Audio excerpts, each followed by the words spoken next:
तो जैसे ही सीन में पोर्शिया एंड नेरिसा की एंट्री होती है, पोर्शिया सीन में एंटर करते ही बोलती है, वो देखो दूर से ही लाइट चमकती हुई दिख रही है और वो भी हमारे हाउस में किसी एक रूम में से। और उसके बाद पोर्शिया एक फेमस कोटेशन बोलती है जो कि बहुत ही फेमस है, how far that little candle throws his beams so shines a good deed in a naughty world. Portia कहती है कि देखो एक लिटिल कैंडल जल रही है, बस एक छोटी सी मोमबत्ती जल रही है, लेकिन उसकी जो लाइट है, उसका जो प्रकाश है वो बहुत ही दूर तक जा रहा है और दूर दूर तक जाकर जो अंधेरे को, डार्कनेस को बिल्कुल दूर कर रहा है, खत्म कर रहा है।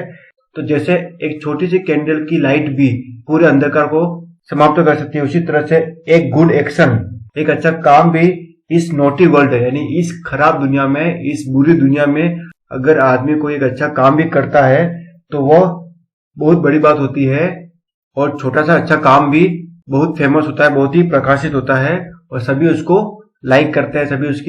सभी उस छोटे से अच्छे काम को भी अप्रिशिएट करते हैं। तो ये दुनिया चाहे कितनी भी बुरी हो, चाहे कितनी भी विकट हो, लेकिन फिर भी हमें अच्छे काम करते रहने चाहिए और छोटे छोटे अच्छे काम मिलकर ही बड़े बड़े अच्छे काम बनते हैं। पोर्शिया ऐसा कहती है। नेरिसा आगे पोर्शिया की बात सुनकर कहती है, लेकिन होता क्या है कि जब रात को चांदनी का प्रकाश जब फैल जाता है तो उस मोमबत्ती की जो लाइट होती है, उस कैंडल की जो छोटी सी लाइट होती है, उसको कोई भी नहीं देख पाता है, कोई भी नोटिस नहीं करता है। तो पोर्शिया इस बात का जवाब देते हुए नेरिसा को कहती है, तेज लाइट होती है वो हमेशा ही लिटिल लाइट को बिल्कुल कम कर देती है, बिल्कुल ही उसको फिनिश कर देती है या उसकी इंपोर्टेंस को कम कर देती है। जैसे अगर किसी राज्य में, अगर किसी किंगडम में किंग जो है, राजा जो है वो अब्सेंट होता है, तो उसका जो रिप्रेजेंटेटिव होता है वही सब जगह शाइन करता है, सभी उसको नोटिस करते हैं, सभी उसको अप्रिशिएट करते हैं और सभी उसको इंपॉर्टेंस देने लग जाते हैं। लेकिन जैसे ही किंग फिर से आता है तो उस रिप्रेजेंटेटिव की जो वैल्यू होती है वो बिल्कुल ही नथिंग हो जाती है, बिल्कुल जीरो हो जाती है, उसकी वैल्यू बिल्कुल भी खत्म हो जाती है। जैसे बड़ी बड़ी नदियां जो है वो समुद्र में मिलने के बाद वो नदियां नहीं रहती, वो बिल्कुल ही खत्म हो जाती है, उसकी वैल्यू पूरी तरह से खत्म हो जाती है, वो एक समुद्र में मिल जाती है। इस तरह से पोर्शिया नेरिसा को समझाती है। फिर पोर्शिया को अपने घर से आता हुआ, अपने हाउस से आता हुआ म्यूजिक सुनाई देता है, जो कि बहुत ही स्वीट म्यूजिक प्ले हो रहा होता है। तो वह नेरिसा को कहती है, देखो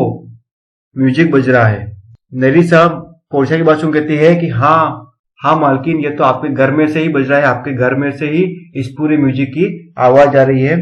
तब पोर्शिया कहती है कि अगर कोई अवसर नहीं हो, कोई ओकेजन नहीं हो तो कोई भी चीज अच्छी नहीं लगती, और अभी रात में, दिन के कंपैरिजन में ये रात में जो म्यूजिक बज रहा है वो कितना अट्रैक्टिव लग रहा है, कितना मेस्मराइजिंग लग रहा है। पोर्शिया आगे कहती है कि कोई भी चीज की जो गुडनेस होती है, जो भी क्वालिटी होती है, वो उसके खुद के ही पर्सपेक्टिव में नहीं देखी जाती है, बल्कि उसके क्या सर्कमस्टेंसेस है, जो टाइम है, जो प्लेस है, वो सही है या नहीं। अगर वो टाइम और प्लेस अगर गलत हो जाता है तो उस चीज की इंपॉर्टेंस वैसे कम हो जाती है, क्योंकि अभी साइलेंस ऑफ द नाइट है, बिल्कुल साइलेंस है रात को, इसलिए हमें वो म्यूजिक बहुत ही स्वीट लग रहा है। लेकिन यही म्यूजिक, बिल्कुल सेम म्यूजिक अगर डे टाइम में बजता तो हमें ये इतना स्वीट नहीं लगता, इतना मेस्मराइजिंग नहीं लगता। नेरिसा पोर्शिया की बात को सुनकर अग्री करती हुई कहती है, हाँ, ये जो साइलेंस ऑफ द नाइट है, रात की जो शांति है, उसी वजह से ये म्यूजिक की जो स्वीटनेस है वो बहुत ही इंप्रूव हो गई है और ज्यादा ही हमें ये म्यूजिक स्वीट लग रहा है, प्यारा लग रहा है। पोर्शिया आगे कहती है कि अगर कोयल भी ऐसे टाइम में गाए, ऐसी जगह पे होते हुए गाए जहां पर दूसरी आवाजें बहुत ज्यादा हो, बहुत ही नॉइज हो, तो उसकी जो स्वीट म्यूजिक होगा, उसकी जो स्वीट वॉइस होगी, वो भी बिल्कुल ही हमें हार्ड से लगेगी। लेकिन इसलिए कोई भी वस्तु अगर सही जगह और सही टाइम पे हमें, सही जगह और सही टाइम पे हो, तो उसको अप्रिसिएशन मिलता ही मिलता है, उसको अप्रेजल मिलता ही मिलता है। पोर्शिया आप अपने घर के बिल्कुल क्लोज आ जाती है, वो कहती है, अब बस करो, इतनी रात को म्यूजिक बजाना बंद करो, कहीं सब लोग जाग ना जाए। म्यूजिक रुक जाता है। लोरेंजो पोर्शिया की आवाज सुनकर कहता है, अगर मुझे कोई डाउट नहीं है तो या वही जो है वो सर्टेनली हमारे मालकिन पोर्शिया की ही है। पोर्शिया लोरेंजो की बात सुनकर कहती है कि लोरेंजो ने तो मेरी आवाज से, मेरी वॉइस से मुझे ऐसे पहचान लिया, मेरा जो कि बहुत ही बेड वॉइस है, फिर भी मुझे ऐसे पहचान लिया जैसे कि कोई ब्लाइंड पर्सन, कोई अंधा व्यक्ति जो है मुर्गी की आवाज को पहचान लेता है, वैसे ही इसने भी मेरे बेड वॉइस को सुन के एकदम से पहचान लिया कि मैं ही हूँ। लॉरेंस जो पोर्शिया का वेलकम करते हुए कहता है कि आपका स्वागत है, प्लीज कम इन। पोर्शिया आगे कहती है कि हम अपने हस्बैंड्स के वेलनेस के लिए गए थे, उनकी हेल्थ अच्छी रहे और वो बिल्कुल जो भी काम के लिए गए हैं वो सक्सेस हो जाए, इसलिए हम गए थे और हमने इतने दिनों तक बहुत ही अच्छी से प्रे करी, प्रार्थनाएं करी। तो क्या हमारे हस्बैंड्स लौट आए हैं? क्या वो वेनिस से आ गए हैं? लॉरेंस जो कहता है नहीं, वे अभी तक तो यहाँ पर नहीं लौटे हैं, रिटर्न नहीं हुए हैं, लेकिन अभी अभी मुझे न्यूज मिली है कि आज मॉर्निंग से पहले ही वो यहाँ पर आ जाएंगे, जल्दी ही वो पहुंचने वाले होंगे।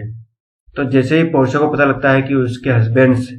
हस्बैंड्स अभी तक नहीं लौटे हैं, तो वो नेरिसा को कहती है कि फटाफट अंदर जाओ और सभी सर्वेंट्स को और सभी को यह इन्फॉर्मेशन दे दो कि कोई भी उनको ये नहीं बताए कि हम इतने दिनों तक कहीं बाहर गए थे या घर पे नहीं थे। और लॉरेंस जो तुम भी ख्याल रखना, और जेसिका तुम भी इस बात का ध्यान रखना कि हम जो इतने दिन यहाँ से बाहर गए थे या इस घर में नहीं थे, इस बारे में किसी को भी कोई पता नहीं चलना चाहिए। ये बात जो है बिल्कुल ही सीक्रेट रहनी चाहिए, बिल्कुल ही राज रहनी चाहिए। ऐसा पोर्शिया बोलती ही है, तभी दूर से ट्रम्पेट की आवाज आती है। लॉरेंस जो कहता है इस आवाज को सुनकर लग रहा है कि आपके हस्बैंड जो है आसपास ही है, मुझे ट्रम्पेट की आवाज आ रही है और आप बिल्कुल चिंता मत करो, डोंट वरी, आपका जो सीक्रेट है हम इसे बिल्कुल भी डिस्क्लोज नहीं करेंगे, ओपन नहीं करेंगे, आप बिल्कुल निश्चिंत रहे। और तभी सीन में बेसेनियो, एंटोनियो, ग्रेशियानो और अटेंडेंट्स की एंट्री होती है। तो जैसे ही सभी की एंट्री होती है, पोर्शिया बेसेनियो का स्वागत करते हुए, वेलकम करते हुए कहती है कि मेरे स्वामी, मेरे हस्बैंड, आपका अपने घर में स्वागत है, वेलकम है। बेसेनियो पोर्शिया को देखता है, बहुत ही खुश होता है। वो कहता है कि मैं तुम्हें थैंक्स कहता हूँ पोर्शिया, और यह है मेरा फ्रेंड एंटोनियो और इससे मुझे बहुत ही प्यार है, प्लीज इनका अच्छी तरह से वेलकम करो। पोर्शिया कहती है हाँ, इनसे तो हमेशा ही स्नेह रहना चाहिए, प्यार रहना चाहिए, क्योंकि इन्होंने आप पे बहुत ही उपकार किया है, बहुत ही आपकी हेल्प करी है। तो पोर्शिया एंटोनियो का स्वागत करती है। एंटोनियो पोर्शिया को कहता है कि मैंने जितना कुछ किया है उससे तो कई अधिक तो मैंने पा लिया है, इतने अच्छे फ्रेंड्स मुझे मिल गए हैं। पोर्शिया बेसेनियो और एंटोनियो से बातें कर रही होती है, तभी उन्हें ग्रेशियानो की आवाज आती है। ग्रेशियानो नेरिसा से बात कर रहा होता है, वो नेरिसा को समझा रहा होता है कि मैं कसम खा कहता हूं कि तुम मुझे ब्लेम करना बंद करो, ट्रस्ट करो, बिलीव करो, प्लीज मुझ पर विश्वास करो। मैंने जो तुमने अंगूठी दी थी, जो रिंग दी थी, वह उस क्लर्क को दी थी जो कि उस जज के साथ आया था, उस लॉयर के साथ आया था, और मैं तो चाहता हूं कि जिस क्लर्क को मैंने वो रिंग दी है वो मर ही जाए, क्योंकि तुम तो बिना वजह ही इतना गुस्सा कर रही हो, इतनी एंग्री हो रही हो। पोर्शिया ग्रेशियानो और नेरिसा की बातें सुनकर कहती है कि क्या हुआ, अभी अभी तो तुम आए हो और इतनी जल्दी ही तुमने लड़ना भी शुरू कर दिया, आखिर मैटर क्या है? पोर्शिया की बात सुनकर ग्रेशियानो रिप्लाई करता है ये सभी झगड़ा जो है एक गोल्डन रिंग के लिए है, जो कि इसने मुझे प्यार से दी थी, और वो रिंग जो है मैंने क्लर्क को दी जो कि उस लॉयर के साथ था, और उस रिंग में लिखा हुआ था love me and leave me not. बस इतनी सी बातें लिखी हुई थी, और ये मुझसे ऐसे झगड़ा कर रही है जैसे कि मैंने बहुत बड़ा गुनाह कर लिया हो, बहुत बड़ा क्राइम कर लिया हो। ग्रेशियानो की ऐसी बात सुनकर नेरिसा गुस्सा हो जाती है, और नेरिसा गुस्से में कहती है तुम कह रहे हो कि उस रिंग का कोई इंपॉर्टेंस नहीं है, कोई वैल्यू नहीं है, कोई सिग्निफिकेंस नहीं है, लेकिन जब वह रिंग मैंने तुम्हें दी थी तो तुमने ये प्रॉमिस किया था, तुमने यह शपथ ली थी कि तुम जब तक मरोगे नहीं तब तक उसे पहन रखोगे, जब तुम अपनी ग्रेव में होंगे, कब्र में होंगे, तब भी वह रिंग तुम्हारे साथ ही होगी। अगर मैं तुम्हारे लिए इतनी इंपॉर्टेंट नहीं हूँ, प्यारी नहीं हूँ, तो मेरे लिए ही नहीं सही, कम से कम अपनी प्रतिज्ञा के लिए, अपने प्रॉमिस के लिए तो तुम उस रिंग को पहन के रखते, क्यों तुमने किसी और को वो रिंग दे दी? मुझे तो लगता नहीं है कि तुमने किसी वकील के क्लर्क को वो रिंग दी होगी, और अगर तुम सच बोल रहे हो और अगर ईश्वर जस्टिस करते, न्याय करते हैं, तो जिस क्लर्क को तुमने वो रिंग दी है, लाइफ टाइम उसके कभी भी बियर्ड नहीं आए, दाढ़ी नहीं आए। ग्रेशियानो कहता है कि वह तो एक मैन था, यंग मैन था, तो उसकी दाढ़ी तो अवश्य आएगी। लेकिन नेरिसा कहती है हाँ, अगर एक औरत आदमी बन जाएगी तो उसकी भी दाढ़ी निकल जाएगी। ऐसा उसका मजाक उड़ाते हुए नेरिसा कहती है। तो ग्रेशियानो नेरिसा को समझाते हुए कहता है कि मैं कसम खा के कहता हूँ, तुम्हारी कसम खा के कहता हूँ कि मैंने वो रिंग जो है एक लड़के को दी है, और वो तुम्हारे हाइट का ही लड़का था, और वो बहुत ही पीछे पड़ गया कि मुझे वो रिंग चाहिए ही और वो चाहिए ही चाहिए। और उसने बहुत ही कहा कि हमने तुम्हारे फ्रेंड की जान बचाई है, इसलिए मुझे तो बस वो रिंग ही चाहिए। इसलिए मैं उससे मना नहीं कर सका और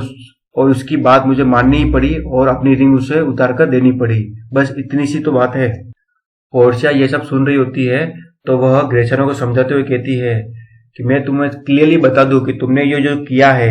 और अपनी वाइफ का जो फर्स्ट गिफ्ट जो था उसे आसानी से अलग कर दिया है। ऐसा करके तुमने बहुत ही बड़ा क्राइम किया है, अपराध किया है, क्योंकि तुमने शपथ ली थी, कसम खाई थी कि तुम उसे अलग नहीं करोगे और तुमने उसे ऐसे ही किसी को देखकर अपने खुद से अलग कर कर तुम्हारी पत्नी का जो ट्रस्ट था, जो बिलीव था तुम्हारे ऊपर, जो विश्वास था, वो पूरी तरह से तुमने खत्म कर दिया है। तुमने अपनी वाइफ को धोखा दे दिया है, चीट कर दिया है। फिर आगे पोर्शिया कहती है कि मैंने भी ऐसा ही किया था, मैंने भी अपना फर्स्ट गिफ्ट एक रिंग जो है अपने स्वामी बेसेनियो को दी थी और उनसे भी कसम दिलवाई थी कि वो भी उसे कभी अलग नहीं करेंगे और वो सामने ही खड़े हैं और मैं उनके लिए कसम खा के कह सकती हूँ कि उन्होंने बिल्कुल भी उस रिंग को अपने से अलग नहीं किया होगा, सेपरेट नहीं किया होगा और वो रिंग जो है उनके पास ही होगी, क्योंकि वो चाहे मर जाते हैं लेकिन वो रिंग किसी को भी नहीं देंगे। मुझे उन पर पूरी तरह से ट्रस्ट है, पूरा उन पर विश्वास है।